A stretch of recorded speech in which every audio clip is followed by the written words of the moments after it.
ગીતા જયંતીની આપ સૌને હાર્દિક શુભકામના।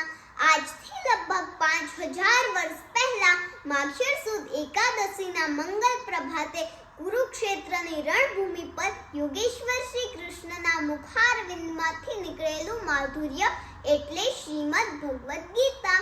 ભારતને ગીતાનો અમૂલ્ય ગ્રંથ મળ્યો અને ત્યારથી તે દિવસ ભારતના જ્વલંત સાંસ્કૃતિક ઇતિહાસમાં એક સુવર્ણ પાનું બની રહ્યું છે।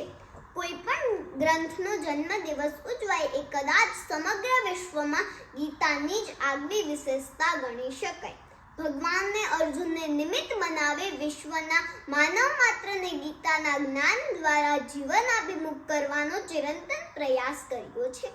જીવન રડવા માટે નથી, ભાગી જવા માટે નથી, જીવન હસવા માટે છે, રમવા માટે છે, મુસીબતોની સામે હિંમતથી ઝઝુમવા માટે છે, તેમજ અખંડ આશા અને અતૂટ શ્રદ્ધાના બળે વિકાસ કરવા માટે છે। તે જીવનમાં આવતા નાના મોટા સંગ્રામોની સામે હિંમતથી ઊભા રહેવાની શક્તિ આપે છે। અંતમાં એટલું જ કહેવાનું કે ગીતા માતાનો પવિત્ર સંદેશ આપણા જીવનમાં ઝીલીને આપણે પણ સાચા અર્થમાં ધનુર્ધર પાર્થ બનવાનો સંકલ્પ કરીએ। અર્જુન આપણો આદર્શ હો અને કૃષ્ણ આપનો સહાયક હો, આ બે મહાપુરુષોની દ્રષ્ટિ સમક્ષ રાખી આપણા જીવનને યોગ્ય રીતે ઘડવાની શરૂઆત કરીએ।